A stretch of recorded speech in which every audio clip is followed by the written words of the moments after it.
हार होगा। वो समय आया, भगवान के मित्रों ने उस कुएं में गिरगिट को देखा तो कोई भी सखा उस गिरगिट को नहीं निकाल पाया, इतना विशाल गिरगिट था। मैंने शायद दूसरे या तीसरे दिन की कथा में बताया था, जैसे कई लोग कहते हैं ना कि भगवान के दर्शन नित्य सबको होते हैं, कोई ना कोई किसी ना किसी माध्यम से भगवान के दर्शन हर जीव को होते हैं। जिस दिन भगवान के दर्शन नहीं होते हैं, जीव उसी दिन नष्ट हो जाता है। समझ लेना बात को।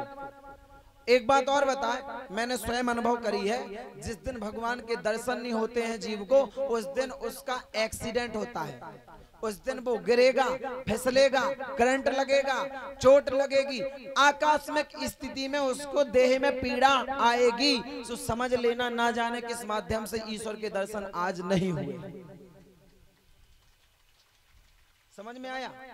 और भागवत जी स्पष्ट करती हैं, यदि आपको अपने बुरे समय को निकालना है, बुरे समय को, तो प्रातः समय उठो, अपने किए हुए कार्य का स्मरण करो, भगवान से प्रार्थना करो, गुरु जी के चरणों का ध्यान करो, और उठते यदि माता पिता है तो माता पिता के पांव परो, पत्नी है तो उनके परो। हंसवे की क्या बात है? तुम क्या हंस रहे मनीष? तुम नहीं पढ़ा है? पत्नी कौन है ये बताओ, पत्नी कौन है? कौन है पत्नी ये बताओ? किसे कहते हैं पत्नी? इधर आओ, इधर आओ। कौन है पत्नी? गलत कही हमने। पत्नी कौन है? लक्ष्मी।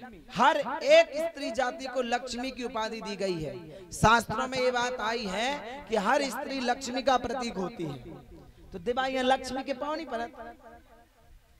सेठ लोग तो और है लक्ष्मी माता, हमारा सब कछु चलो जाए के लिए तुम मैं बनी रह मूड धर धर पर हाथ धर धर, अरे औंधे हो जात, घुटने टेक के यदि कहो कि भगवान के पल्लू तो नहीं पन्ने, लक्ष्मी जी के चरणन में डरे ने घंटा, तो उसमें हंसने की क्या बात है?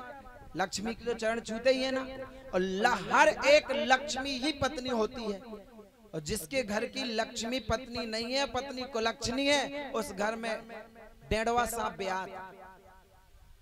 आई समझ में? सर्प अंडे देते हैं, छिपकली अंडे देती है, उस घर में प्रतिदिन कलह रहता है, उस घर में शांति नहीं रहती है, किलकल मची रहती बिना किसी कारण के। सवेरे से उठे सेठ, तुम जाओ तुम्हारी निकान है। सवेरे से उठे ठाकुर, अगर चाय की कह दई, हाँ बनाए दे, अबे लो धरे धरे सो उतना चाय दे, चाय हमने इतना काम कर लो, झाड़ू लगा ली, पोछा लगा लो, गोबर डाल लो, नहा लो, इवेराइन की उठा है भाई 9 बजे, चाय दो चाय।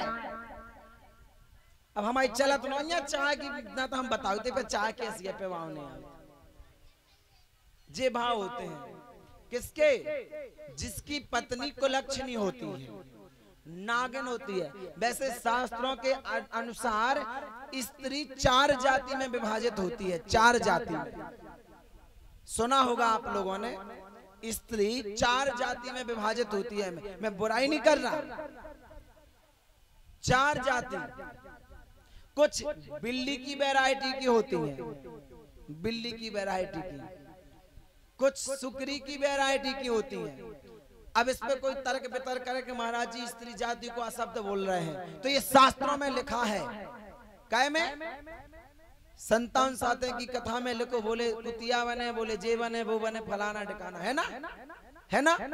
झूठ कह रहे? कथाओं में लिखा है ये। बिल्ली बनी, सुकरी बनी, कुतिया बनी, वे बातें सुन रही थी। सास कुतिया बनी थी, सतना उसकी कथा में, कह की कथा है वो, हाँ ऋषि पंचमी की कथा में कुतिया बनी थी ना। तो ये कथाओं में लिखा है, मैं कोई गलत बात नहीं कह रहा है। सुकरी, कुतरी, बिलैया और गौ, ये 4 जाति की महिलाएं होती हैं। गौ कौन होती है? जो पति की सेवा अर्चन बंदन करें, उनकी पूजा पाठ करें, उनका नियम ईमानदारी से प्रसाद देवें, जो पति की सेवा में लगी रहती हैं, वो गाय है। और जो भूमसाए से उठी और दूसरे के घर में कुल्ला होने, तीसरे के घर में चाय पीने, 5वें के घर में सपरने, 6वें के घर में सौंगने हैं, वे समझ लो कुआएं, कुआएं में 17 दोरे जाती, 17 जात को खाती, वे कुआएं बिच बिच, समझ लग जो अंग्रेजी तो सब पढ़े। और जो सुबह से उठते ही बिना मंजन दतौन करें, चाय पी लें, मठा पी लें, घी खा लें, खोवा खा लें, वे समझ लो बेलैया हैं, कैट कैट है ना। और जो चाहे घर होवे, चाहे रिश्तेदारी होवे, चाहे आश्रम होवे, चाहे कछु होवे, उन्हें तो बासो चाने खावे, बासो। समझ में आए? मतलब न नहाना, न धोना, न मंजन करना, न कुल्ला करना, न ध्यान करना, कुछ नहीं करने। उन्हें तो पहले होवे पेट पूजा, दूसरा होए काम दूजा। पहले अपनी दिखात, बाद में बाल बच्चन को लंच बनने, पति यहाँ भोजन मिलने, पहले अपना पेट भर ले। बेको है, बेको है, अब वो की अंग्रेजी नहीं बना था हमसे, सुकरी, सुकरिया जानती हाँ जानती है। देखो जी चश्मा बाई बहु हद बताती अधिकता वे नाम मिलती हैं। तो ये 4 वैरायटी की स्त्री जाति होती है। लेकिन यदि इसको गाय बनना है, लक्ष्मी बनना है, तो अपने सद्मार्गों पर चलना पड़ेगा। गुरु माता पिता पति को ईश्वर मानना पड़ेगा, तब कहीं कल्याण होगा। नहीं तो इस संसार सागर में किसी का कल्याण नहीं होना है।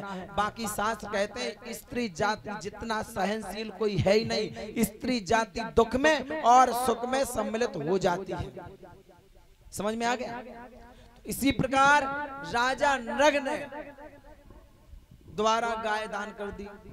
ब्राह्मण ने साप दिया, भगवान ने उसको निकाला और जैसे ही छुआ तो दिव्य देवता का रूप धारण करके भगवान के परम धाम को राजा नृग गए। सुखदेव जी कहते राजा परीक्षित भगवान बड़े कृपालु हैं।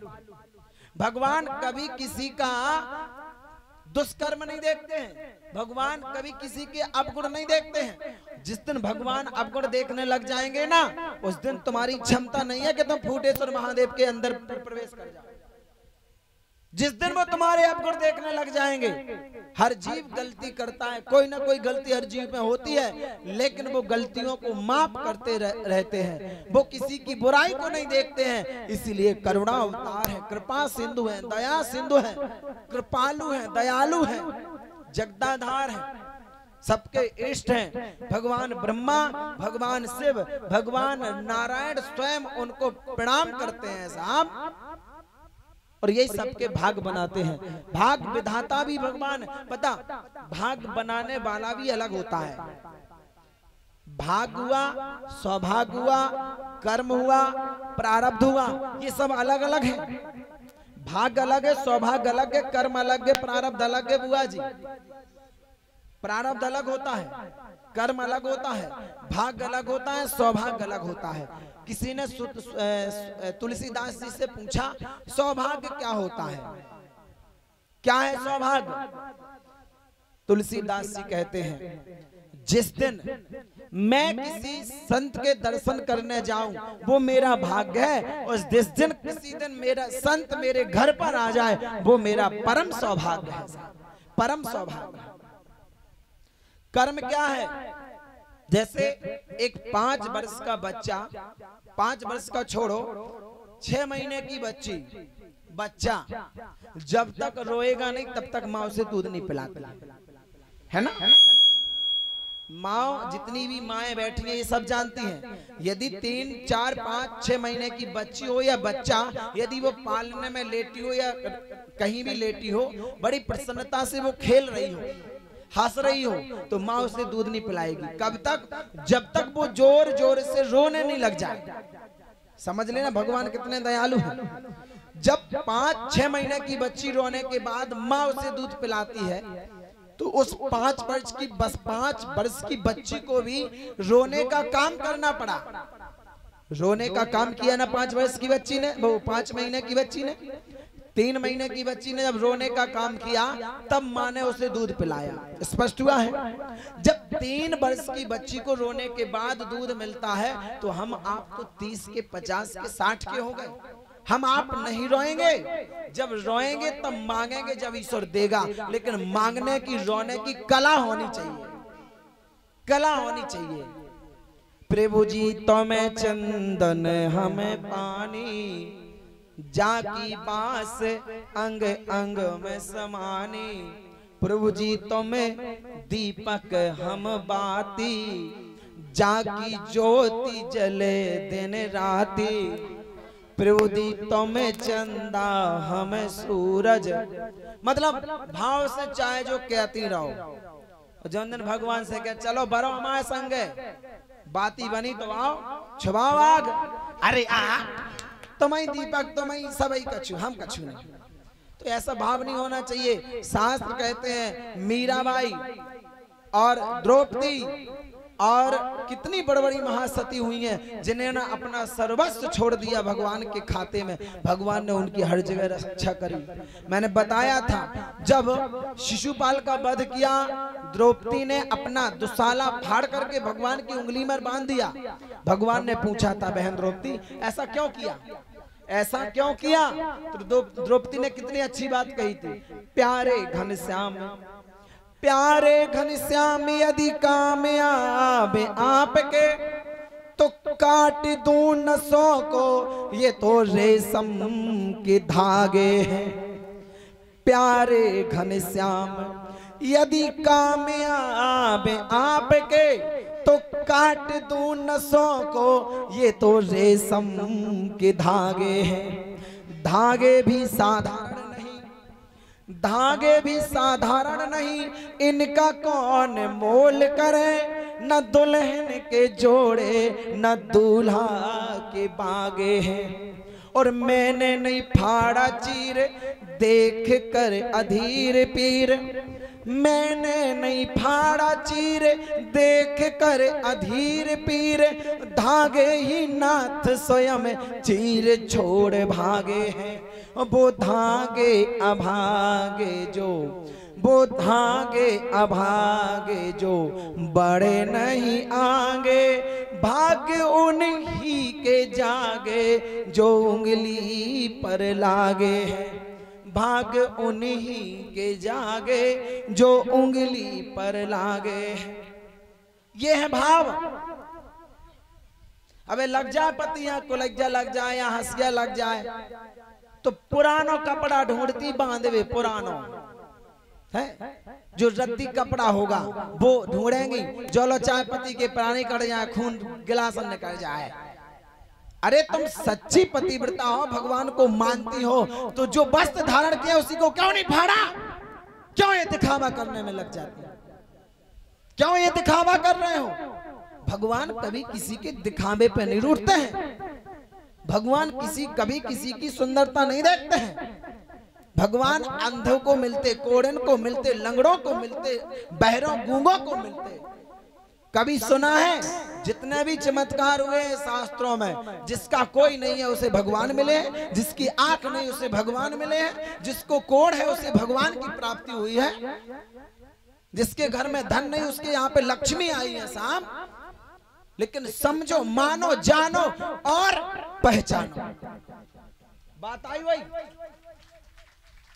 आज 7वां दिन है, बात वही चल रही। मानो, जानो, पहचानो। लेकिन कैसे माने, कैसे जाने, कैसे पहचाने? अरे सारी जिंदगी बर्बाद कर दी, लेकिन कभी किसी ने भगवान को अपना ना माना, न भगवान को सर्वस्व निछावर किया। धन्य है सुदामा जी को। सुखदेव जी कहते राजा परीक्षित, भगवान इतने करुणामयी है, इतने करुणामयी है कि जिसके पास कुछ नहीं था, गुरु के आदेश अनुसार, गुरु के शाप अनुसार भी उनको भोगना पड़ा। लेकिन भगवान कितने दयालु हैं, आज गुरु का शाप भी भगवान ने नष्ट कर दिया और सुदामा को कितना बड़ा महल दिया। सुखदेव जी कहते सुदामा जी को महल दिया, ये कैसे दिया, क्यों दिया, इसका प्रयोजन क्या है? सुखदेव जी कहते राजा परीक्षित, ये किसी प्रयोजन की बात नहीं है, ये तप की और धर्म की और सत्य की बात है। तप की, धर्म की और सत्य की बात है।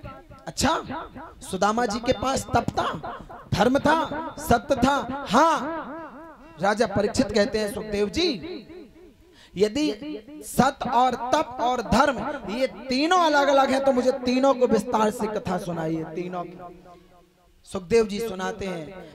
ये बड़ा अद्भुत समय है, बड़ा अद्भुत। जब सुदामा जी भगवान श्री कृष्ण से आश्रम में मिलते हैं।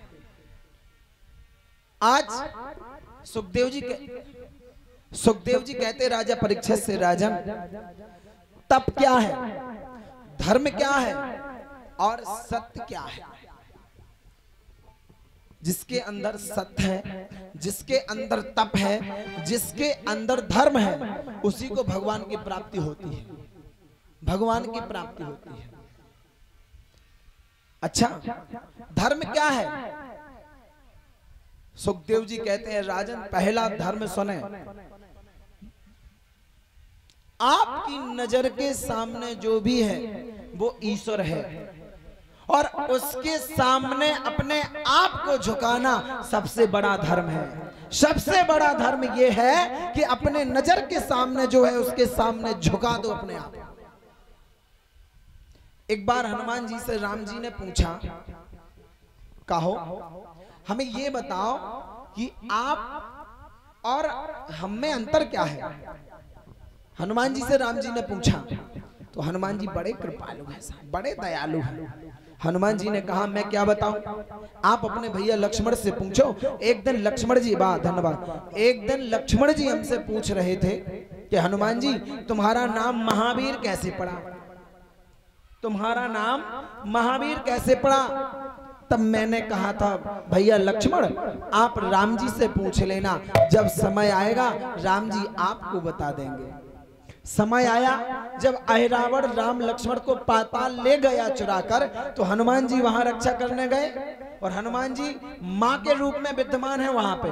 दुर्गा जी स्वयं हनुमान जी बने हुए हैं। जैसे ही बलि का समय आया, अहिरावण ने कहा, हे मां आज तुम्हें किसकी बलि चाहिए। हनुमान जी बोले, मुझे तो इन दोनों कुंवारे लड़कों की बलि चाहिए। कुंवार अवस्था में जो है, कुंवारे नहीं थे, कुंवार अवस्था में जो थे।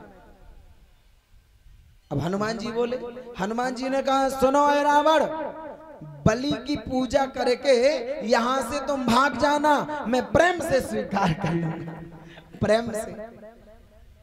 अहिरावण ने पूजा पाठ अर्चन बंदन किया और हनुमान जी तो पीछे छिपे बैठे थे। जो निकुंभला देवी थी पाताल की, वहां पर पाताल की जो देवी थी, हनुमान जी बोले, आपकी पूजा हो गई हो तो निकलो, मेरा समय आ गया, नहीं तो अहिरावण में तुम्हें खा जाऊंगा। हनुमान जी बोल रहे हैं। अहिरावण ने पर्दा लगाया, गेट लगाया, भागा। हनुमान जी उछल के आए, राम लक्ष्मण को जगाया, प्रभु मैं आ गया हूं। राम को लक्ष्मण को कंधों पर बिठाया। अब राम जी ने लक्ष्मण जी से कहा, भैया लक्ष्मण, वो समय याद है जब आप हनुमान जी से पूछ रहे थे कि तुम्हारा नाम महावीर कैसे पड़ा।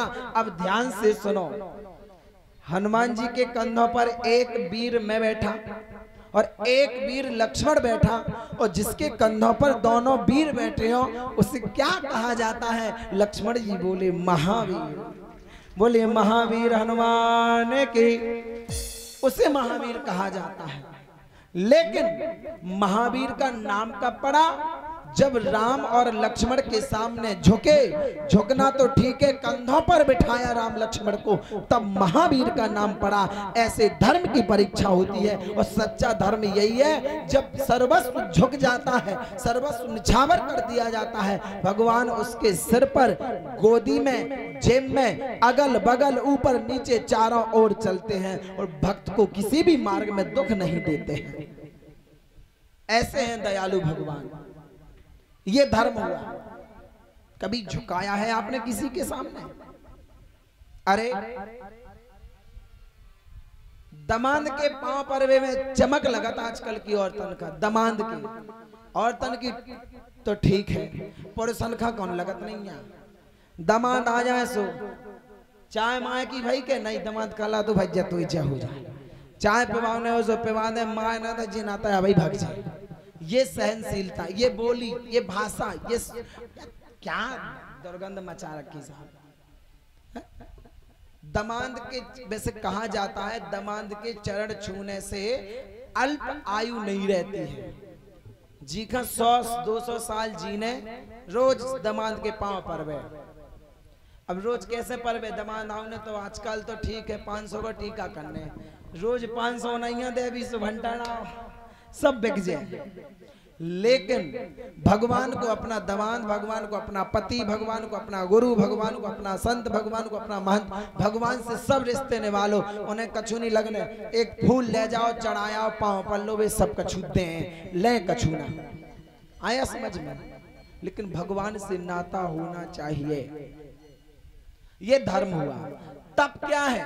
तप समझ में आया? तप क्या है? क्या है तप? बताओ। कैसी हंस रही आज तुम्हारी? क्या है तप? क्या है तप? जिने के हमें दासी बेईना मिले, जिने के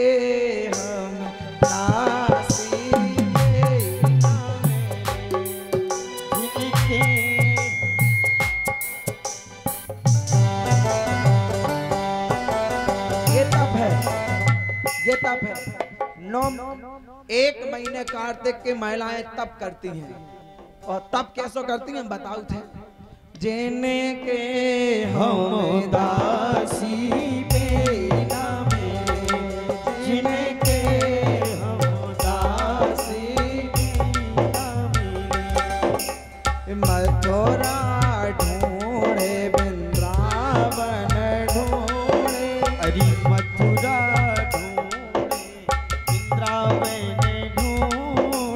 मथुरा ढूंढे वृंदावन ढूंढे, मथुरा ढूंढे वृंदावन ढूंढे, वृंदावन ढूंढे, वृंदावन ढूंढे। और ढूंढ लई हमें काशी बेईना मिले,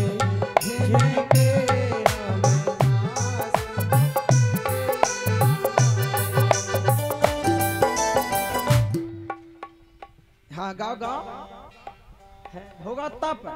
ऐसा ही तप है। नदिया लो सपर के घर लो आई सो सब भूल जा, घरे आई सो देखो मूंगफली भूजी, सिंगार पाक पक गए हैं, खीर बन गई, घी की लोचाई बन गई, भर का पेट खाला और सो गई। जिन्ने के फिर नहीं हमने उनकी याद, फिर तो सुबह दिखा दूसरे दिन जगी। अब ऐसे ही एक विनोद की बात है, कह दूं, कह दें। एक विनोद की बात है। एक सखी थी तो वो कार्तिक स्नान करती थी और वो पति के डर की वजह से नित्य स्नान के लिए जाती थी और पहले भोजन बना के रख जाती थी। एक दिन उन पे सकला भूंज के डर गई, लौट के यहाँ भी सो देर न लगे, जो लोग पति तिली और ठोक के यहाँ जो लोग खा ले भी। पति ने देखे सो जैसे एक समय की बात है, देखो समय बड़ा बलवान होता है। पति उस दिन जल्दी आ गया, सो उसने देखे सो दूध में साने सकला शक्कर मिलाई गटक गए। पत्नी माँ से आए, अरे कहो हाथ तो बड़े जल्दी आ गए। हाँ बोलो क्या बात है, जल्दी आ गए तो भोजन किया कि नहीं? बोले हमारा तो हो गया है, तुम कर लो। बोले बस हमें करना ही है तना हम। तोले साम रानी नमो नमो, तोले साम रानी नमो नमो, तोले साम रानी नमो नमो। जो कहा करन लगी, तुलसी माता का चट परिक्रमा लगा ले, अर्घ दे दे, फिर खा ले, तुम अपना काम देखो। अब उन्हें कौन जो पतो हतो के भी बढ़ा गए, भी तो ये आशा में आती कि मुझे धरे बस खाने ही तो है। तोले सा की ढारन ढारन चले हैं हेड़ो, तोले सा की ढारन ढारन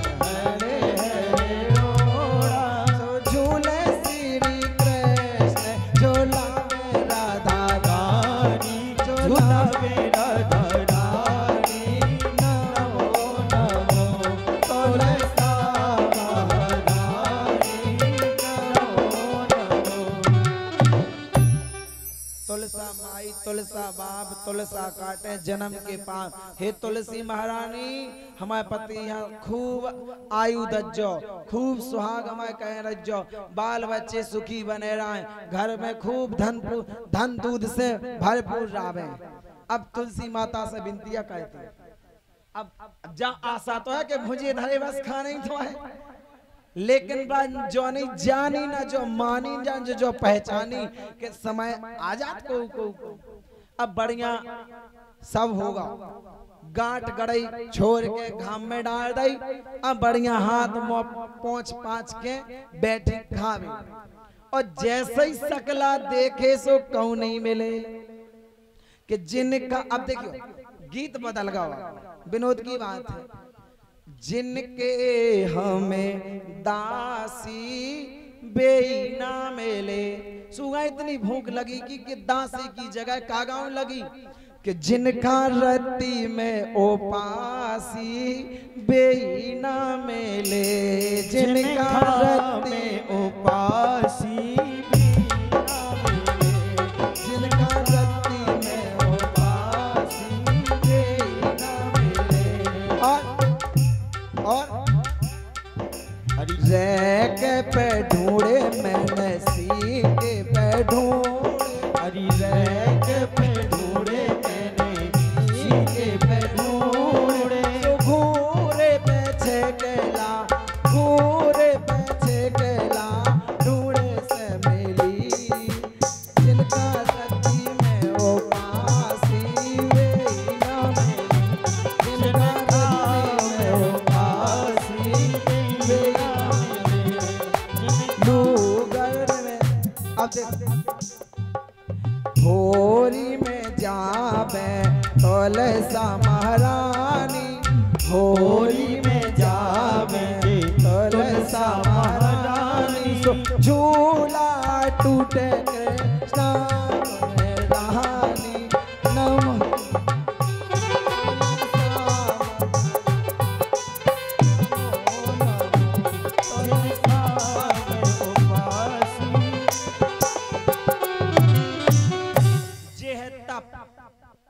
ऐसो तब कल्याण नहीं करता है। आगे समझ में, सीके पे ढूंढे, रेक पे ढूंढे, पे घूरे पे छकला मिले, बड़ा अद्भुत प्रसंग है। तो ऐसा तप नहीं करना है, तप करना है तो विष भी आ जाए तो वो पी लो। आगे समझ में, देखो मीराबाई को विष पान किया है, नित्य गायन किया है, ध्यान किया है, चिंतन किया, भजन किया।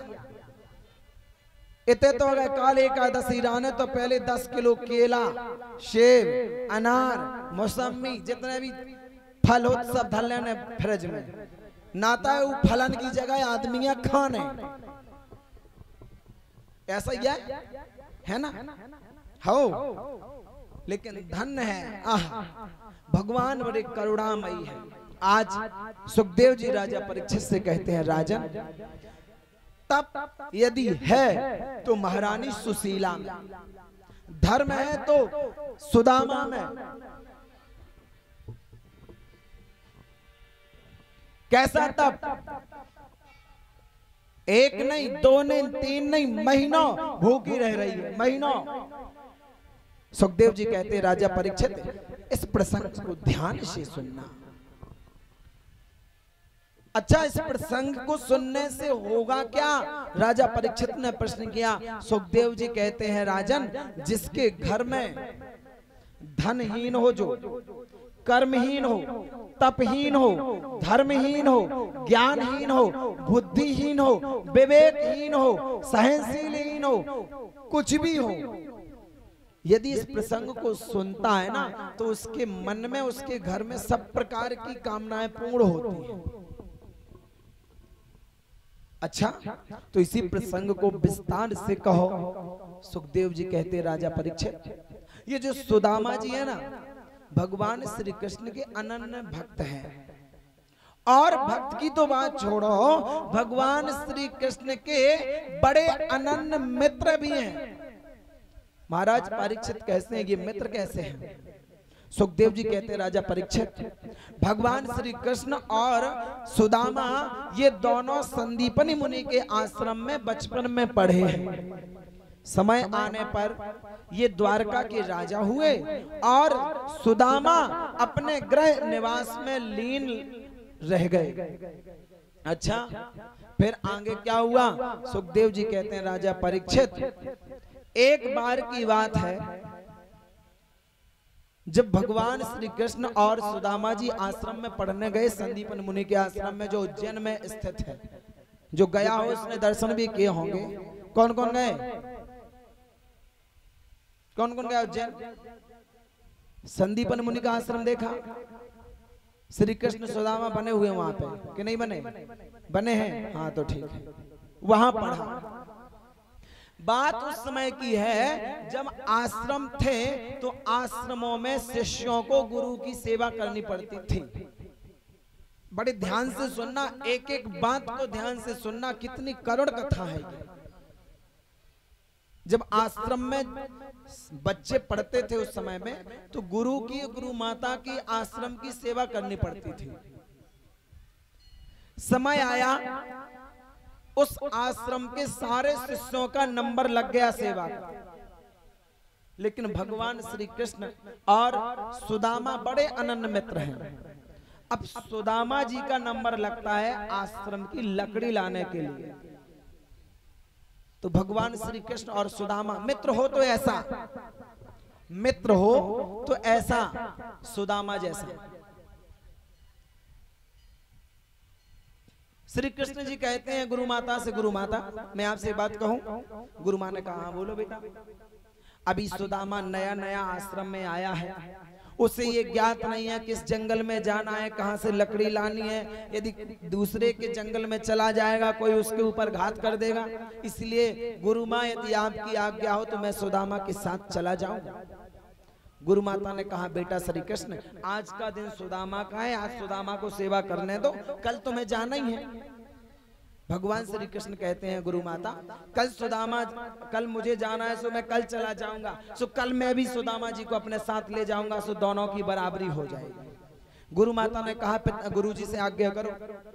गुरु जी से आज्ञा ली तो गुरु जी तो अब सर्वगुण संपन्न है, वो तो सब जानते हैं, गुरु हो तो ऐसा, लेकिन गुरु के सामने छल नहीं करना चाहिए। श्री कृष्ण ने सुदामा जी को लिया और गुरु जी के पास पहुंचे, गुरु जी के चरणों में प्रणाम किया। गुरु जी से कहा, गुरुदेव मैं आज सुदामा जी के साथ आश्रम लकड़ी लेने जा रहा हूं। क्यों? गुरु माता की आज्ञा हुई है कि आज सुदामा को लकड़ी लेने जाना है। लकड़ी बात का काम है, पहले दोनों ये बताओ, मैंने कल जो पाठ दिया था वो याद है कि नहीं?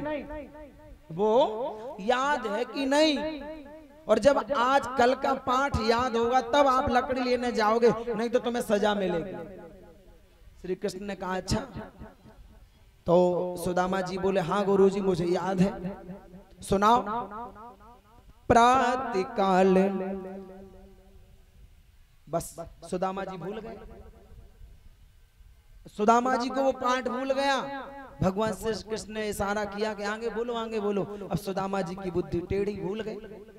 टेढ़ी नहीं थी, ये लीला है प्रभु की। सुदामा जी की यदि बुद्धि टेढ़ी होती तो वो भगवान को कैसे जानते, भगवान को कैसे मानते, भगवान को कैसे पहचानते, कैसे मानते, जानते, पहचानते। सुदामा जी भूल गए। भगवान श्री कृष्ण से पूछा तो भगवान ने ये विचार किया, जब सुदामा जी अपना पाठ भूल गए और मैं यदि सुना दूंगा तो गुरुजी सुदामा को डांटेंगे और मुझे नहीं डांटेंगे। श्री कृष्ण से पूछा, बेटा श्री कृष्ण तुम अपना पाठ सुनाओ। गुरु गृह पढ़ने गए। लो, भगवान श्री कृष्ण और ठेके भूल गए। तुम दोनों पाठ भूले हो, इसलिए तुम्हें एक नहीं 2 दिन 15 दिन की लकड़ियों का इंतजाम करना पड़ेगा, ये तुम्हें सजा है। भगवान प्रसन्न हो गए। वाह, धन्य श्री कृष्ण।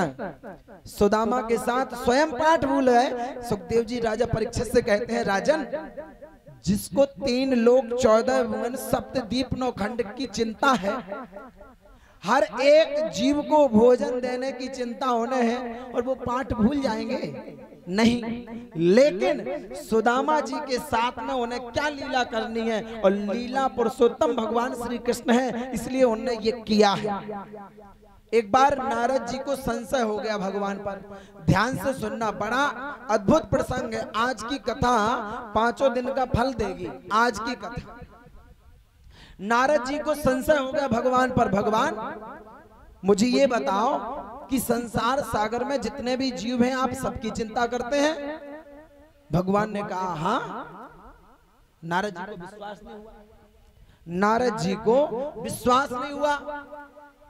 नारद जी मृत्यु लोक में आए तो सारी मृत्यु लोक का भ्रमण किया और कहीं पर शक्कर डली थी, तो वहां चींटियां लगी हुई थी, चींटियां।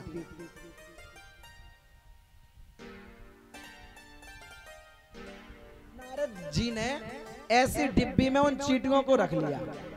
जैसे ये डिब्बी है ना, इस डिब्बी में चींटियों को रखा और ऐसे ढक्कन लगा लिया, सिर्फ चींटियों को रखा। और नारद जी ने उन चींटियों को अपनी झोली में डाल लिया।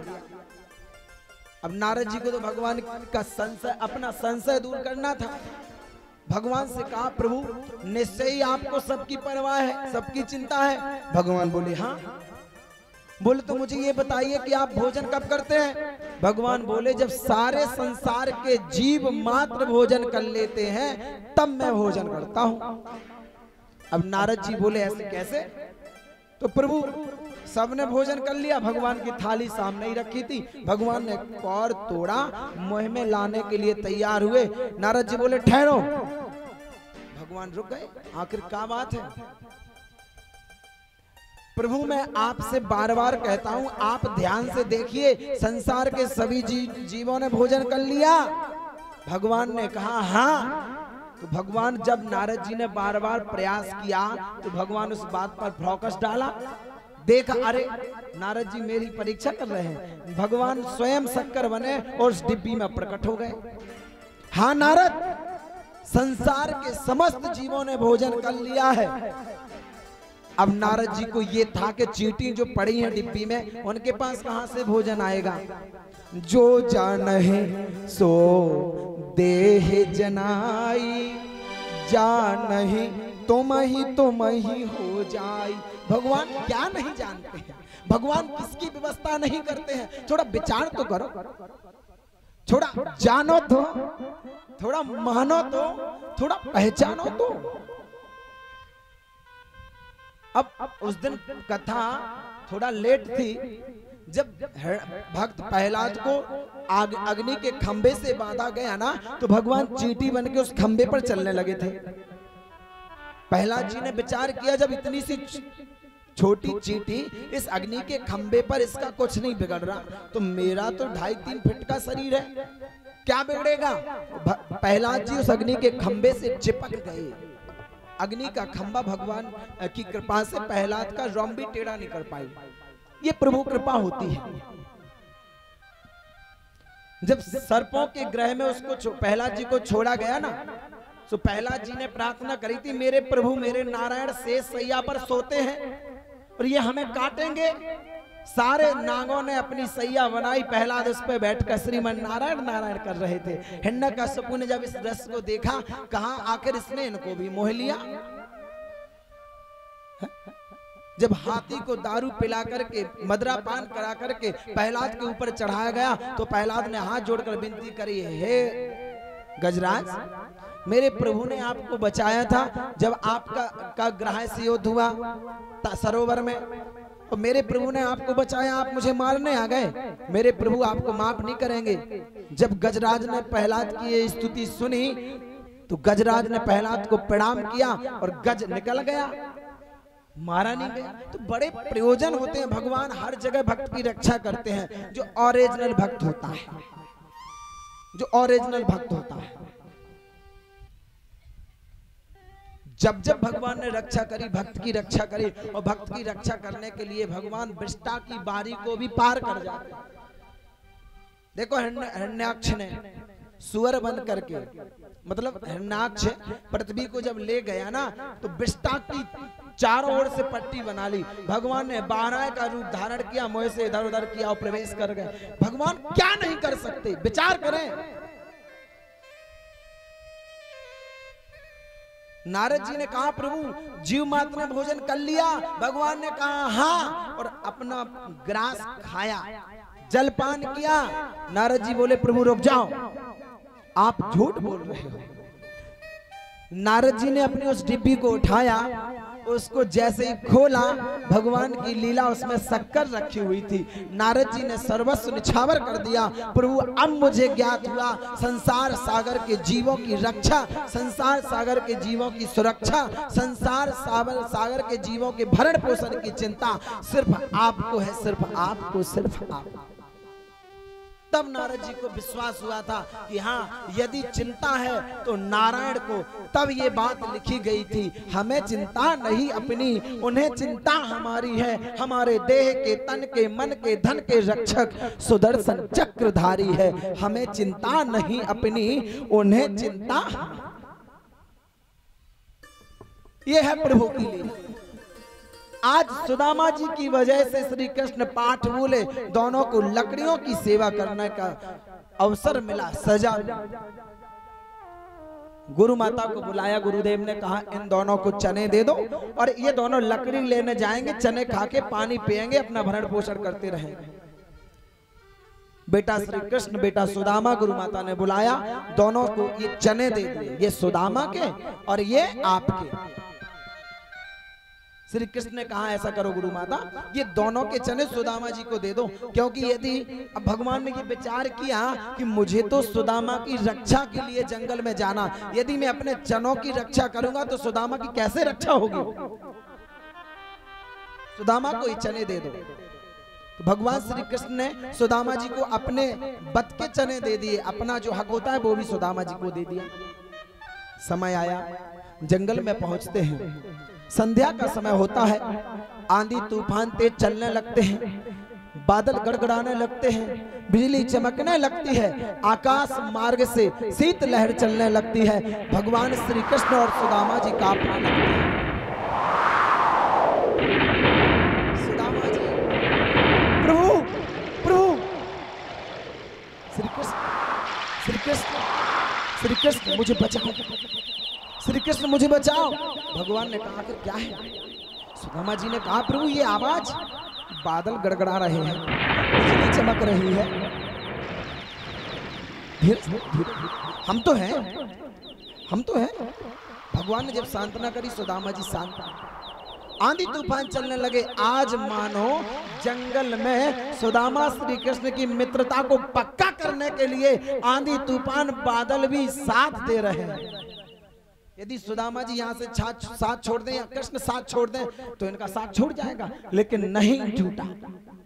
भगवान ने अपना पीतांबरी निकाला, पीतांबरी निकाला और सुदामा जी को ओढ़ाया। सुदामा जी कांपने लगे, अपने वस्त्र भी पहना दिए। भगवान श्री कृष्ण अपने अर्ध अवस्था में। ये है मित्रता, ये है सच्ची मित्रता।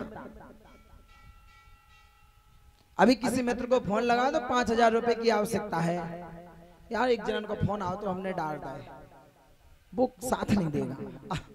साथ सिर्फ सुदामा जी दर्शाते हैं, समझाते हैं कि जब बुरा समय आता है तो सिर्फ भगवान ही साथ देंगे, बाकी संसार के लोग साथ नहीं देते हैं। ये भगवान सुदामा जी श्री कृष्ण समझाते हैं।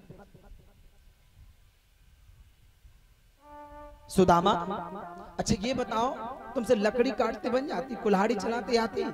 सुदामा जी बोले हाँ आती तो है, लेकिन धन्य है श्री कृष्ण। सुदामा पेड़ पे चढ़ जाते?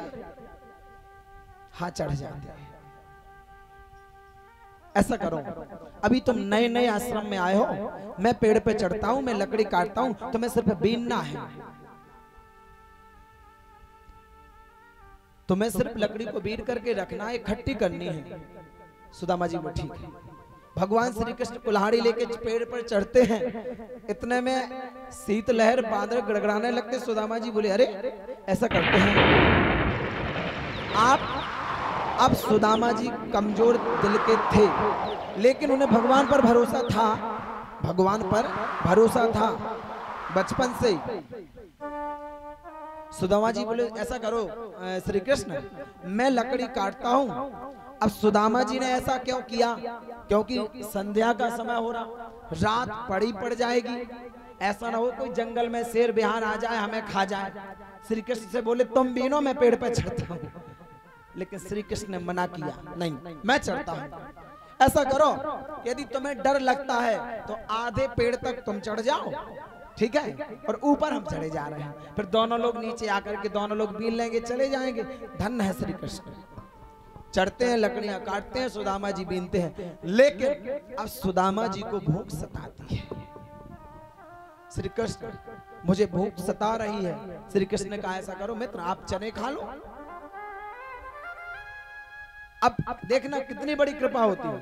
सुदामा जी ने जैसे ही चने खाना प्रारंभ किया, चने खाना प्रारंभ किया तो भगवान ने मानसिक ऐसी गति कर दी उनकी कि सुदामा जी को वो चने बड़े अच्छे लगने लगे। शास्त्र कहता है जब भूख लगती है ना तो पत्थर कंकड़ भी अच्छे लगते हैं। जब भूख लगती है पत्थर कंकड़ अच्छे लगते हैं ना। सुदामा जी चने खाने लगे, खाते खाते खाते खाते दोनों के हक के खा गए। श्री कृष्ण ने कहा सुदामा मुझे भी भूख लग रही है।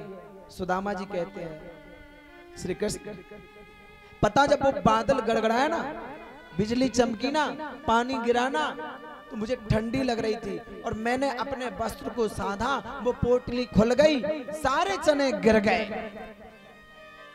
सारे चने गिर गए। तो अभी कटकट की आवाज आ रही थी। वो बोले श्री कृष्ण मेरे दांत कटकटा रहे हैं, मेरे दांत कटकटा रहे हैं। भगवान हंसने लगे, वाह आप सुदामा बड़े सरल हैं। बादल गड़गड़ाया मैंने, बिजली चमकाई मैंने, शीतलहर चलाई मैंने, पानी गिराया मैंने, सिर्फ इसके लिए कि सुदामा आखिर हमसे क्या बात छिपाते हो, क्या रखते हो। सारे चने बह गए, गिर गए। तो अभी खाया जो दांत किटकिटा रहे थे, कहा ठंडी लग रही थी इसलिए मेरे दांत किटकिटा रहे थे, मैं अपने वस्त्रों को ओढ़ के बैठा हूं, मैं खा नहीं पाया। मैंने सिर्फ एक बार चनों को खाया और पानी पी करके मैं बैठ गया। श्री कृष्ण ने सारी लीला अपने अंतःकरण से देखी। श्री कृष्ण कहते हैं ठीक है। लकड़ियां लेकर घर पहुंचते हैं। सुदामा जी ने तो चने खा लिए, पानी पी लिया, खूब प्रसन्न हो गए। आश्रम के दरवाजे पर श्री कृष्ण पहुंचे। गुरु माँ, गुरु माँ, गुरु माँ, मुझे बहुत जोर से भूख सता रही है, कुछ खाने को तो दे दो। क्यों बेटा श्री कृष्ण तुमने चना नहीं खाए हैं? जो मैंने जो चने दिए थे वो नहीं खाया है? गुरु माँ सुदामा जी को दे दिए, ठंडी लगी है तो वो गिर गए, वो पानी में बह गए। अच्छा हाँ सुदामा जी ऐसे हुआ? नहीं गुरु माता। सुदामा जी ने गुरु माता को सब राज बता दिया। मुझे भूख सता रही थी तो मैंने खा लिए, श्री कृष्ण को नहीं बताना। और वास्तव में सुदामा जी ने गुरु माता से नहीं छिपाया था, श्री कृष्ण को ये पता था। आज श्री कृष्ण भूख से तड़पने लगे तो गुरुदेव का आगमन हुआ। गुरुदेव ने पूछा आखिर बात क्या है? गुरु माता ने बताया वो सारे चने गिर गए थे। आज सुदामा श्री कृष्ण दोनों भूख से तड़प रहे हैं। संदीपन मुनि तो दिव्य दृष्टि के ज्ञाता थे, नेत्र बंद करके उस दृश्य को देखा तो सुदामा जी ने वो चने खाए थे। आज तुम हमसे झूठ बोलते हो। संदीपन मुनि ने स्पष्ट कहा गुरु से कपट, मित्र से चोरी, कै होए निर्धन कै होए कोढ़ी। हे सुदामा मैं तुम्हें साप देता हूं, जब तुम्हारा अच्छा समय आए ना उसी समय तुम कंगाल हो जाओ, कंगाल हो जाओ, कंगाल हो जाओ। साप लगा सुदामा जी को। दोनों की पढ़ाई पूर्ण हुई। आज भगवान श्री कृष्ण द्वारकाधीश, द्वारका के राजा हुए और सुदामा जी अपने घर पहुंचे। समय आया, विवाह हो गया। विवाह हुआ किससे? सुशीला नाम की सुकन्या से। परीक्षित जी कहते हैं सुखदेव जी से, मुझे ये बताओ ये सुशीला ही क्यों नाम पड़ा इनका? सु सुंदर, सी मतलब अच्छे गुण वाली, ला मतलब प्रेम लाड़ से रहने वाली, जिसे सुशीला कहा जाता है। सु सी ला, सु से मतलब सुंदर, शीश का मतलब शील अच्छे गुण वाली, ला से मतलब किसी से नहीं लड़ती है, लाड़ प्यार से प्रेम से रहती है। कितनी भी कठिन परिस्थिति हो, कभी सुशीला ने सुदामा जी से ये नहीं कहा कि मेरा भाग तेरे साथ फूट गया, कभी भी सुशीला ने ये नहीं कहा। आज समय आया, विवाह हुआ, विवाह के बाद एक नहीं, दो नहीं, तीन नहीं, चार बच्चे सुदामा जी के हो गए। आज स्थिति सुधरती नहीं। सास कहते हैं गुरु का साप आज तय हुआ, गुरु का साप लगा। आज सुदामा जी का समय तो अब अच्छा आया ना, देखो विवाह हो गया और बिना भगवान मंदिर और देवी पूजे एक नहीं, चार पुत्र हो गए। कितना अच्छा समय आया। लेकिन गुरु का साप था, जब तुम्हारा अच्छा समय आएगा तभी तुम्हें कंगाल होना पड़ेगा। और कैसा समय आया पता? सुशीला के चार बच्चे भूख से तड़पने लगे। सुशीला ने कहा स्वामी, जब आप अकेले थे कोई चिंता नहीं थी, मेरा विवाह हुआ, जब से मेरा विवाह हुआ तब से देखो ये साड़ी जो आपने चढ़ाई में चढ़ाई थी, आज 55-60 वर्ष की उम्र मेरी हो रही है, एक ही साड़ी मैं पहन रही हूँ। ऐसी स्थिति के नहाने के पहले साड़ी को धो के डाल देती थी, जब सूखती थी तब वो नहाती थी, जब तक वो अपने स्नान घर में बैठती थी। ऐसी स्थिति थी सुदामा की पत्नी की, सुशीला। लेकिन आज तक स्वामी मैंने आपसे ये नहीं कहा कि मुझे साड़ी दिला दो, मुझे झुमकी दिला दो, मुझे हार दिला दो, मुझे नेकलेस सेट दिला दो, कभी भी मैंने आपसे ये नहीं मांगा। लेकिन हे प्रभु, हे स्वामी, आज मैं अपने बच्चों के भरण पोषण के लिए, बच्चों के कर्तव्य के लिए, बच्चों के पालने की जिम्मेदारी मेरी है। मैं आपसे एक बात कहूं, अब आप कुछ करो, क्योंकि बच्चे छोटे छोटे हैं। अब छोटे बच्चों को तो ज्ञान नहीं कि घर में कुछ है कि घर में कुछ नहीं है कि क्या है। बच्चे चार पता। सुशीला अपने साड़ी के पल्लू के टुकड़े करती है और बच्चों को दे देती है। वो छोटे छोटे बच्चे उस साड़ी के पल्लू को चाटने लगते हैं, मतलब उसका दूध पीने लगते हैं। बताइए, ऐसी स्थिति सुदामा जी के बच्चों की थी। आज सुदामा जी से सुशीला ने ये नहीं कहा कि आप मुझे दूसरे वस्त्र दिला दो, लेकिन स्वामी मैं आपसे एक बात कहूं, एक नहीं, दो नहीं, तीन नहीं, चार बच्चे आपके हो गए हैं। वो भूखे तड़पते हैं। पता, भूखे बच्चों को रात में नींद नहीं आती है। बच्चे पूछते हैं माता जी आज भोजन क्यों नहीं बना? माँ कह दी थी बेटा आज एकादशी है, आज भोजन नहीं बनता है। अच्छा माता जी एकादशी को भोजन नहीं बनता है? नहीं बेटा, तो कुछ फलाहार बेटा अपने आपके पिताजी का संकल्प रहता है, कुछ खाते नहीं है। छोटे छोटे बच्चों को ऐसे समझाते हैं। बच्चे बड़े सरल स्वभाव के होते हैं।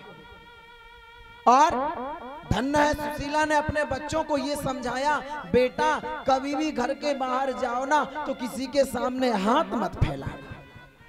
धन्य है सुशीला, बच्चों को क्या शिक्षा दे रही है, बेटा घर के बाहर जाओगे ना तो कभी किसी के सामने हाथ ना फैलाना, ताकि मेरे पति का नाम बदनाम ना हो, मेरे पति की नाक ना कट जाए। धन्य है सुशीला। बच्चे घर में मछली की तरह तड़पते हैं भूखे, घर के बाहर निकलते हैं तो मिट्टी में खेलने लगते हैं। लेकिन जब विपत्ति होती है ना तो कोई साथ नहीं देता है। सुदामा जी बच्चों को मिट्टी में खेलते हुए देखते हैं। सुदामा जी विचार करते हैं, बेचारे भूखे, रात में भूखे, कुछ खाया नहीं, एक नहीं, दो नहीं, ऐसे महीनों से बच्चों ने कुछ नहीं खाया। सुदामा जी विचार करते हैं, हे प्रभु आपकी लीला बड़ी करुणामयी है, आप बड़े दयालु हैं, आप मेरे बच्चों को कैसे भूखे रख रहे हैं, आपकी लीला बड़ी अनंत है। धन्य सुदामा, यदि हम आप उस जगह पे होते तो भगवान की ऐसी तैसी। सुदामा जी आज विचार करते हैं, विपत में रोना ना भैया, विपत सब को सताती है। विपतों में रोना ना भैया, विपत सब को सताती है। विपतों में रोना ना भैया, विपत सब को सताती है। विपत्ति में रोना ना भैया, विपत सब को सताती है। विपतों में रोना ना भैया, विपत सब को सताती है। विपत्ति में रोना ना भैया, विपत्ति सब को सताती है। विपत्ति में रोना ना भैया, विपत्ति सब को सताती है। विपत्ति में रोना ना भैया, विपत सब को सताती है।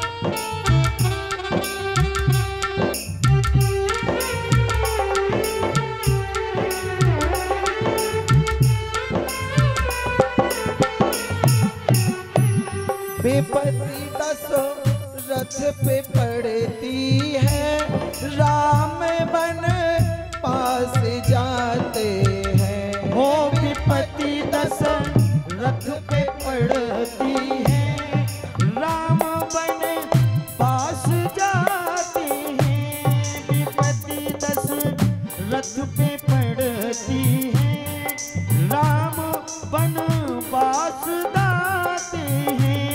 न देना दोष के कई को, न देना दोष के कई को। विपत्ति सब को रुलाती है।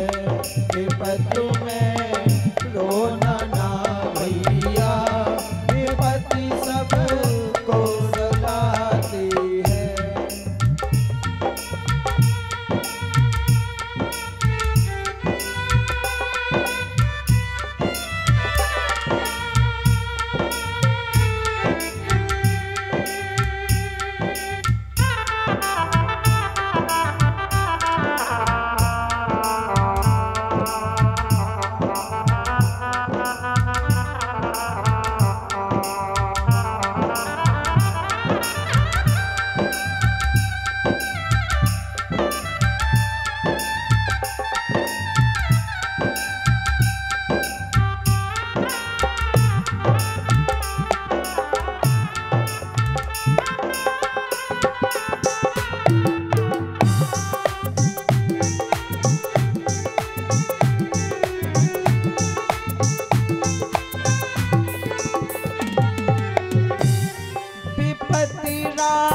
गाँव पे पड़ती है, सिया चोरी हो जाती हो है। विपत्ति राघव पे पड़ती है, सिया चोरी हो जाती है।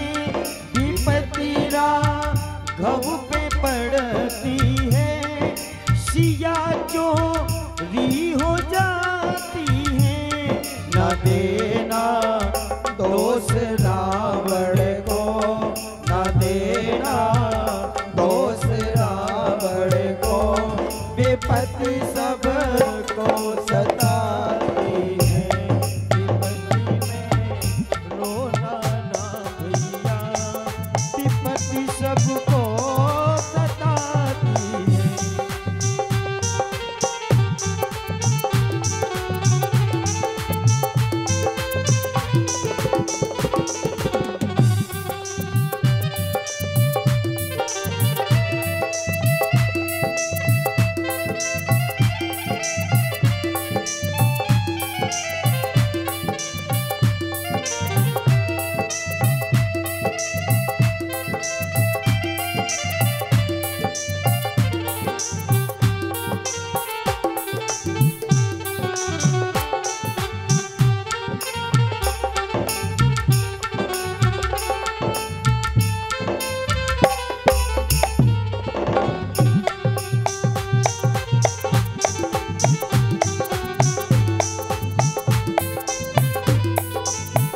जलती है, विपत्ति रावण पे पड़ती है, लंका सोने की जलती है, न देना दोष हनुमत को, न देना दोष हनुमत को, विपत्ति सबको रुलाती है, विपत्ति दोष हनुमत को, विपत्ति सबको रुलाती है, विपत्ति में रोना ना भैया, विपत्ति सबको सताती है, विपत्ति में रोना ना भैया, विपत्ति सबको सताती है, विपत्ति में रोना ना भैया, विपत्ति सबको रुलाती है, विपत्ति में रोना ना भैया, विपत्ति सबको सताती है।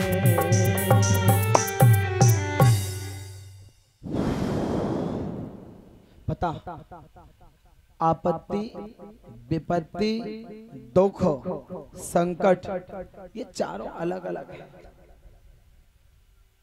सबके जीवन में देखो आपत्ति आती है, विपत्ति आती है, दुख आते हैं, संकट आते हैं। पता मैं जब अपना भूतकाल याद करता हूं तो बड़ा थोड़ा विचार आने लगता है। मैं जब कक्षा 7 में पढ़ता था, जब मैं 7 वर्ष का था, तब कोई हमें 5 रुपए नहीं देता था, 5 रुपए। पता जो हमारे साथ में मित्र पढ़ते थे, सो विज्ञान के चित्र होते ना, विज्ञान के चित्र, सो वो चित्र बनाते हम। हनुमान जी महाराज की कृपा से चित्र बनाने में बड़े निपुण हैं। और तो ठीक है, ये जो कुर्ते हम पहनते हैं, जितने भी कुर्ते हम पहनते हैं वो स्वयं के सिले होते हैं। स्वयं के सिले, कढ़ाई, डेंटिंग, पेंटिंग, लड़ाई, सिलाई, बुनाई और सब कुछ करवा लो। जब मैं 12वीं में पढ़ता, जब मैंने ह्यूमन स्केटर सिस्टम बनाया था, कंकाल चित्र, कंकाल का चित्र, तो एक जने हमारे यहाँ पे नेताजी थे, वो मुझे 11,000 गिफ्ट रुपए दे गए थे, है ना। वास्तव में ये जो कुर्ता हम पहनते हैं, ये हमारे इसलिए होते हैं। पूछो इनसे, ये सब बैठे, ये इनसे पूछो। ये तो जब कभी कभी पहुंच जाते, मैं सिलाई करता हूँ और ये पहुंच जाते कभी कभी। ये एक बार तो ये पहुंच गया था, है ना, ये मैं कुर्ता सिल रहा था और ये पहुंच गया था। बोले गुरुजी हमारे सिल दो, हमने कहा तो ये स्वयं की, ईश्वर की देन है। तो मैं चित्र बनाता था और एक चित्र का मुझे 1 रुपया मिलता था। समझ में आया। और चित्र बनाते बनाते जब 300 रुपए स्कूल में लगते थे, तो 300 रुपए बेजोड़ने आते, बस्ता लेने आते, किताबें लेने आते। मैं अपनी बात बता रहा, बचपन 7 से, कक्षा 7 से ऐसी स्थिति थी। जब कृपा प्रभु की होती है, संयोग स्वयं जुड़ जाते हैं। जब कृपा प्रभु की होती है, संयोग स्वयं जुड़ जाते हैं। और संयोग की बात तो क्या कहें, सोनू उल्दन में कथा सुनाते हैं। जब कृपा प्रभु की होती है, संयोग स्वयं जुड़ जाते हैं। आज इनकी कृपा हुई है, चित्र बना बना के पढ़ा है। और ऐसा नहीं पढ़ा, अब मैं अपनी पढ़ाई बताऊं तो तुम कहोगे महाराज जी जो क्या करने लगे। ITI फेटरटेड से final, MSW BSc final, BSW BSc final, computer PGD से जन अभियान परिषद सुपरवाइजर रहे, झांसी BHL में भेल में जॉब किया। बहुत कछु करो हमने, बाकी जब कृपा उनकी हुई तो इस मार्ग में फिर आना पड़ा। क्यों? क्योंकि जब इस शरीर के माध्यम से लाखों का जन कल्याण हो रहा है, तो फिर इससे बड़ा मेरा और कुछ काम नहीं, कोई काम नहीं है मेरा। मैंने ये प्रण रखा है। यदि किसी को संशय लगे कि महाराज ने क्या बस दी, तो पूरी मार्कशीटें देखो, पूरी मार्कशीटें रखी, हाँ, ओरिजिनल हाई परसेंटेज। मतलब यदि सरकार की कृपा नहीं होती तो मैं बहुत बड़ा अधिकारी बना होता। लेकिन डॉक्टर तो बने, मास्टर तो बने, कंडक्टर तो बने, ड्राइवर तो बने, मतलब ये ट्रेनिंग है ना, ITI करते सत्संग रूपी ITI करते ट्रेन के ड्राइवर होते या मैकेनिक होते, तो ये सत्संग रूपी जो ट्रेन है ना उसका ड्राइवर मुझे ही तो बनाया, और किसको बनाया बोलो? सत्संग रूपी जो ट्रेन है उसका ड्राइवर कौन है? मैं। और हनुमान TT कौन है? हनुमान जी। और टिकट कौन है? राम नाम रूपी। तो ड्राइवर तो किसी के हुए, चाहे ट्रेन के समझ लो चाहे। तुलसीदास जी कहते हैं स्वर्गलोक से मृत्यु लोक से स्वर्गलोक ले जाने के लिए एक सत्संग रूपी ट्रेन बनाई गई है। सत्संग रूपी, जो उस ट्रेन के डिब्बे में बैठता है वो मोक्ष को प्राप्त कर जाता है। और ये जाली के बाहर है जो बैठ जाए, समझ लो वे स्टेशन ही पे रह जाए। बाकी ये कहते हैं सत्संग रूपी ट्रेन, जिसने इस ट्रेन का हॉर्न सुन लिया वो मुक्त हो जाता। सीधी सी बात ये, हॉर्न सुन लिया मतलब जिसने सुन लिया। तो ये समय बड़ा अजीब गरीब होता है, कब किसको क्या कर दे, कब किसको, मतलब ये समय का काम है। समय बड़ा बलवान है, समय समय की बात। एक दिना को दिन बढ़ो, एक दिना की रात। समय बड़ा बलवान है, समय समय की बात। फूके से आगी जले, फूके दिया बुझ जा। आज समय किसका आता है? किसका आया समय? किसका आया? सुदामा जी। पत्नी ने कहा स्वामी ये बताओ, आप बच्चों की ओर तो देखते हैं और पता 4-4, 5-5 साल के बच्चे भूखे रह के इतने लग रहे हैं जैसे अभी 1-2 वर्ष के हुए हो। 5 साल का बच्चा 1 वर्ष जैसा लग रहा, सिर्फ भूख की वजह से। भूख उनको सताती है। इसलिए सुशीला पूछती है स्वामी ये बताओ, आप जो नित्य श्री कृष्ण करते रहते हैं, ये श्री कृष्ण है कौन? कौन है ये श्री कृष्ण? कभी इनने आपकी मदद करी?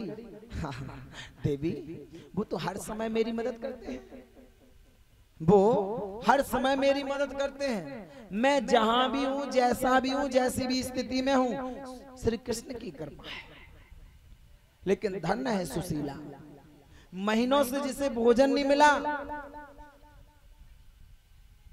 भाव तो ये कहता है सुशीला को विवाह में भोजन मिल गया होगा। विवाह के उपरांत 64 वर्ष की सुशीला हो गई है, तब से भोजन नहीं किया उन्होंने। इतनी बड़ी स्थिति, इतनी बुरी स्थिति, लेकिन सुशीला के अंदर तप है, सुशीला के अंदर धर्म है, सुशीला के अंदर दया है। किसके प्रति? पति के प्रति।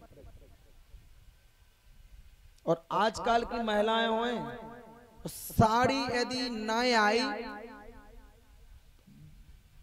ब्याही नहीं मिलने दूसरे दिन, और कुटने अलग से, कुटने अलग से।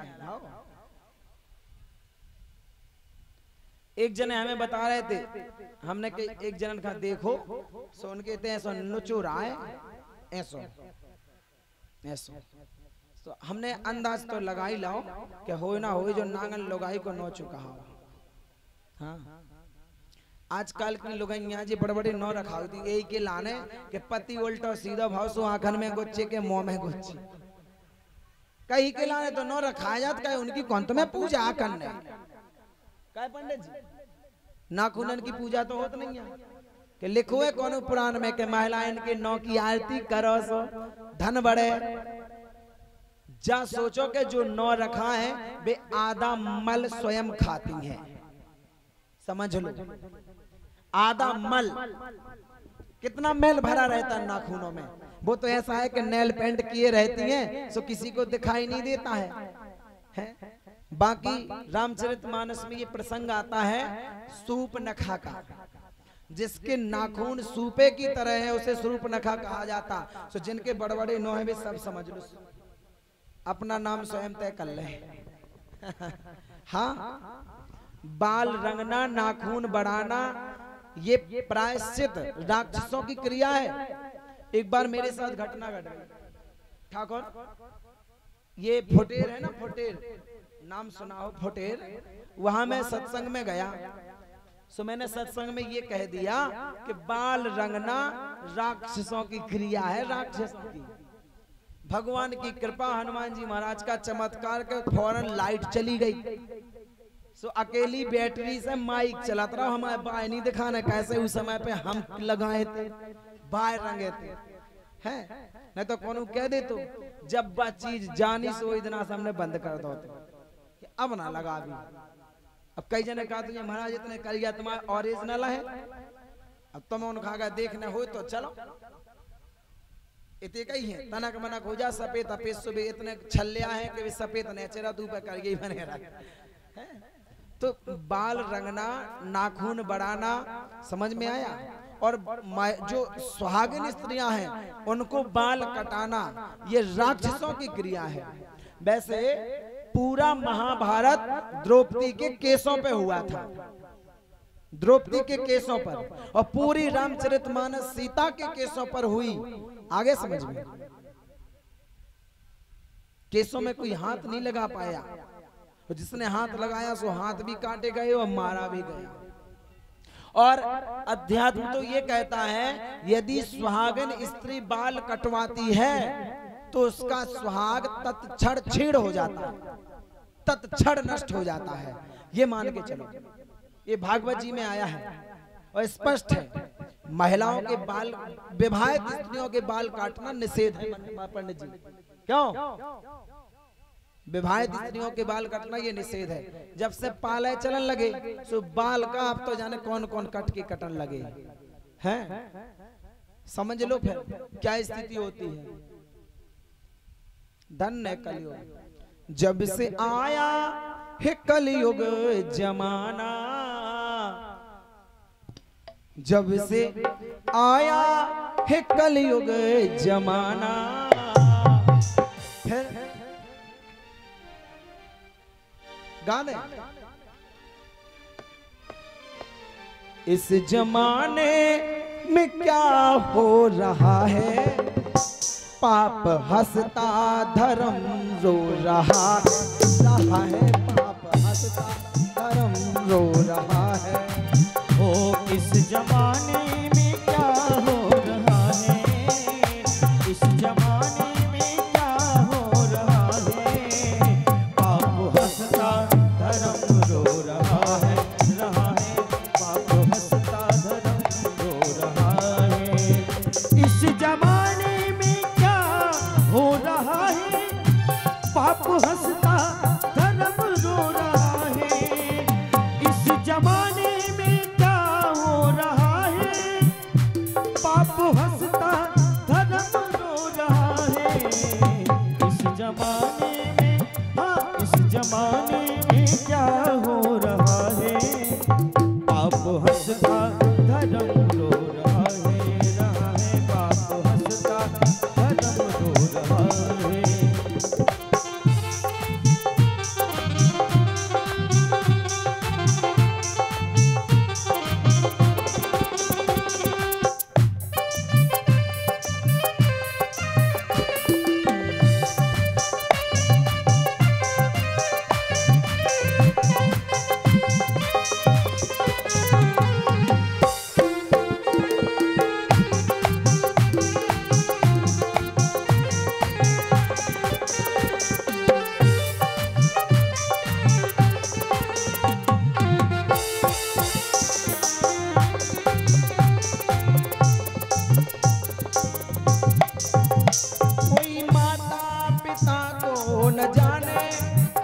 कोई भैया बहना को न पहचाने, हो कोई माता पिता को न जाने, कोई भैया बहन ना पहचाने।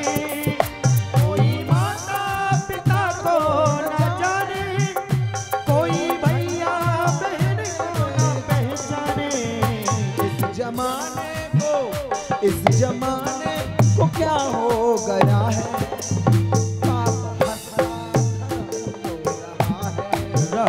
पाप हंसता धर्म रो रहा है, पाप हंसता धर्म रो रहा है।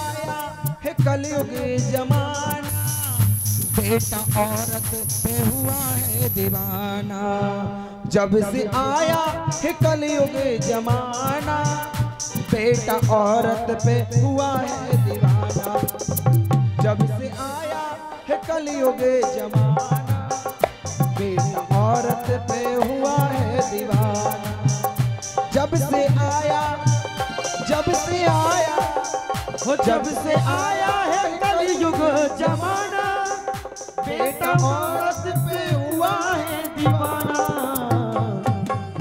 जब से आया है कलयुग जमाना, बेटा औरत पे हुआ है दीवाना। इस जमाने में हो इस जमाने में, इस जमाने में क्या हो रहा है, पाप हंसता धर्म रो रहा है पाप हंसता धर्म रो रहा है।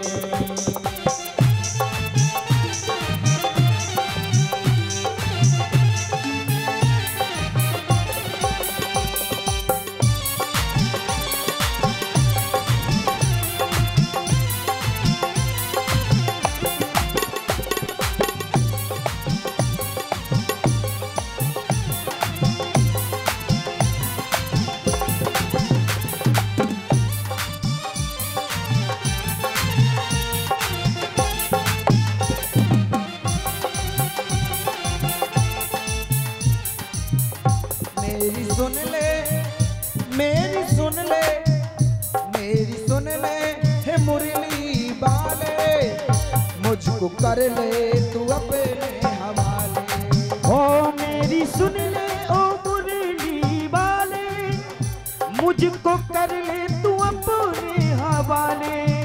ओ मेरी सुन ले ओ मुरली वाले, मुझको कर ले तू अपने हवाले। तास तुमसे विनय कर रहा है, पाप हंसता धर्म रो रहा है पाप हंसता धर्म रो रहा है, पाप हंसता धर्म रो रहा है पाप हंसता धर्म रो रहा है पाप हंसता धर्म रो रहा है। पाप हंसता धर्म रो रहा है, बेटा हंसता बाप रो रहा है, बेटी हंसती माँ रो रही है, बहू हंसती सास रो रही है, सोनू तुमसे विनय कर रहा है, पाप हंसता धर्म रो रहा है। ये कलयुग है। सुदामा जी अपनी पत्नी को साक्षात लक्ष्मी सरस्वती और पार्वती का दर्शन करते हैं अपनी पत्नी में। कहो क्यों? ऐसी लक्ष्मी ही होती है, ऐसी पार्वती सरस्वती ही होती है जो अपने पति के दुख के समय में पति से एक लफ्ज गलत नहीं बोलती है। ये अंदाजा लगा है शायद सुशीला की जगह पे वास्तव में यदि आप लोग होते तो क्या करते हैं पता? सुशीला की जो साड़ी थी ना जो पहनती थी उसमें ऐसे छेद रहते थे, ऐसे जैसे ये है ना, ऐसी साड़ी सुशीला पहनती थी, ऐसे इतने छेद रहते थे। और ये तो छोटी है, ये तो उदाहरण के तौर पे साड़ी कितनी 7 मीटर की होती है, 7 मीटर की, 5 मीटर की, 5 मीटर की साड़ी और 5 मीटर की साड़ी ऐसे ही फटी वो सुशीला धारण करती थी। अब बताओ कितने पतिव्रता होंगे। और ऐसे ही सुदामा जी की जो धोती पहनते थे, आधी धोती पहनते थे आधी ओढ़ते थे, वो भी इसी तरह फटी हुई थी। वैसे भाव कहता है बच्चे तो नग्न अवस्था में रहे 10-12 साल के, सिर्फ कोपीन लंगोटा धारण करते थे। ये है सुदामा जी का भाव। सुशीला की धन्य है सुशीला। आज सुशीला पति से तो कुछ ना कह सकेंगे, लेकिन सुखदेव जी कहते राजा परीक्षित भगवान क्या लीला करते हैं, भगवान स्वयं भिक्षुक बने, संत बने और कहां पहुंचते हैं, भिक्षाम देहि भिक्षाम देहि भिक्षाम देहि। सुशीला अपने बच्चों के प्रेम में उस दुख को भूली थी, भूख को। जैसे ही सुना कि दरवाजे पर कोई संत आया है, भिक्षाम देहि के लिए बोल रहा है, तो अब सुशीला के घर में जब बच्चों के लिए भोजन नहीं है, वो भिक्षा में क्या दे दे। लेकिन सुशीला ने ये नहीं कहा कि मेरे पास कुछ है नहीं। सुशीला बड़ी मर्यादित अपनी साड़ी को ये दिखाना नहीं चाहती है कि कोई संत मेरी साड़ी को देख ले, मेरे पति पर हंसने लग जाए कि तेरा पति करता क्या है, तू पट्टी साड़ी फटी पहने हुए। सुशीला अपने दरवाजे की ओट में खड़ी, महात्मन मेरे पति को आ जाने दो, फिर आपको भिक्षा प्राप्त हो जाएगी। आप हैं कौन? अब तो साक्षात नारायण थे, भगवान ही संत बनकर आए, श्री कृष्ण। अच्छा, राजा परीक्षित कहते हैं जब श्री कृष्ण भगवान संत बन के आए तो उन्हें तो सब पता है सुशीला का हाल। सुशीला कहती है महात्मन मेरे पति को आ जाने दो, जब वो आएंगे तब आपको भिक्षा मिलेगी। कारण बोले अब आप तो कारण स्वतः समझते हैं, त्रिकालदर्शी हैं, भगवान समझ गए कि निश्चय ही अपने पति की मान मर्यादा सम्मान को छिपाए है, बचाए है। आज सुशीला ने विचार किया, महात्मा यदि आप कुछ जानते हैं तो मुझे बताएं। भगवान कहते हैं धन्य है देवी, आप आओ तो क्या पूछना चाहती हो। भगवान श्री कृष्ण जो संत बन के आए हैं, देवी तुम्हारे घर में 4 बच्चे हैं, तुम्हारा पति जो है ना वो भगवान श्री कृष्ण का अनन्य भक्त है, अनन्य भक्त है भगवान श्री कृष्ण का। अच्छा, आपको कैसे पता? अब फिर मैं महात्मा हूं ना, मेरे पास दिव्य दृष्टि है। स्वयं भगवान श्री कृष्ण संत बन के सुशीला से कह रहे हैं, और पता सुशीला मैं तुम्हारा नाम भी जानता हूं, तुम्हारे बच्चों को जानता हूं, तुम्हारे बच्चे अभी 1 महीने से भूखे हैं। सुशीला के आंख से आंसू आ गए, धन्य है प्रभु, हमें प्रभु से मिलाने को जगत में संत आते हैं।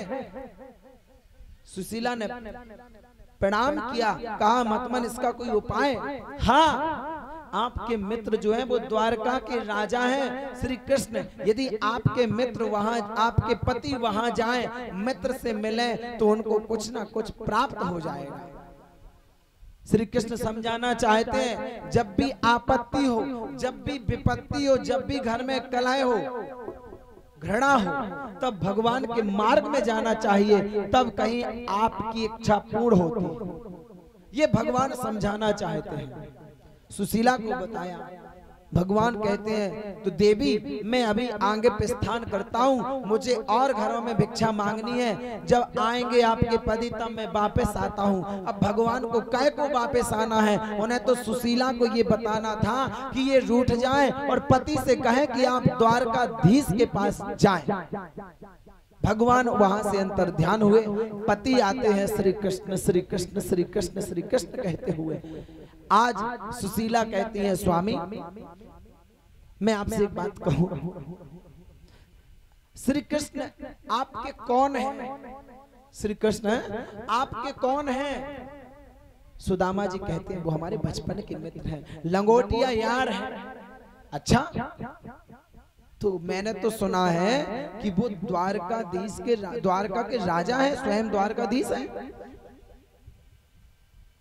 सुदामा जी ने कहा बोले तो वो आपके मित्र हैं, आप अपने मित्र के पास नहीं जाते, आप अपने मित्र के पास जाइए, वो आपका ख्याल करेंगे, कुछ ना कुछ तो आपको देंगे। आप, मैं अपने लिए नहीं मांगती, मुझे कुछ नहीं चाहिए, मैं जैसी भी अवस्था में हूं मुझे स्वीकार है। लेकिन पता स्वामी आप छोटे छोटे बच्चे हैं, वो मछली की तरह भूखों तड़पते हैं, उनको रात में मैं अपनी साड़ी उनके मुंह में देती हूँ, तब वो सोते हैं, तब वो सोते हैं। आप अपने बच्चों का मुंह देखो और द्वारकाधीश के पास जाओ। सुदामा जी कहते हैं देवी आखिर मैं किस तरीके से उनके पास जाऊं? देवी जब भी भगवान के पास जाना होता है, जब भी गुरु के पास जाना होता है, जब भी पुत्री के यहाँ जाना होता है तो कुछ लेके जाना होता, कुछ लेके जाना होता। मेरे पास कुछ है नहीं, मैं क्या लेके जाऊं?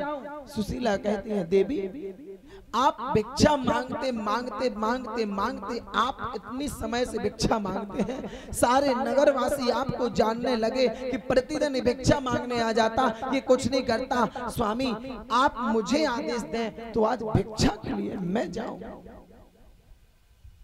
आज भिक्षा के लिए मैं जाऊं। सुदामा ने कहा हे प्रभु धन्य है मेरी देवी पत्नी को, आज मेरी लाज बचाने के लिए स्वयं भिक्षा के लिए निकल गई, स्वयं भिक्षा के लिए निकल रही है। सुशीला ने तो कभी नगर का भ्रमण किया नहीं। सुदामा जी से कहा स्वामी आप मुझे मार्ग अवश्य बता दें, मैं उस मार्ग में जाऊंगी, उस मार्ग में जाऊंगी और भिक्षा लेकर आऊंगी। वो भिक्षा में जो मिलेगा वो आप श्री कृष्ण के पास ले जाओ, लेकिन आप द्वारकाधीश के पास जाओ। सुदामा जी क्या कहते हैं पता? देवी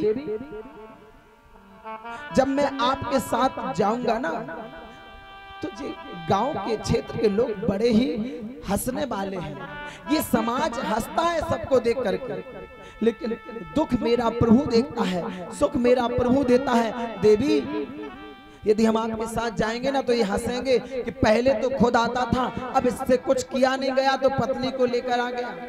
ऐसा करो देवी आप रहना दो, आप नहीं जाओ।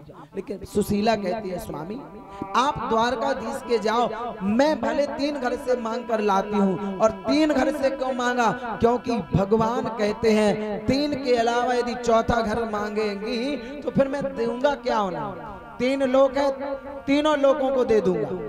भगवान ने ऐसी मति करी। सुशीला जैसे ही मांगने गई, सुशीला विचार करती हैं, रोती जा रही हैं, जिसके घर में पहुंचती हैं। क्या सजा मिली है मुझको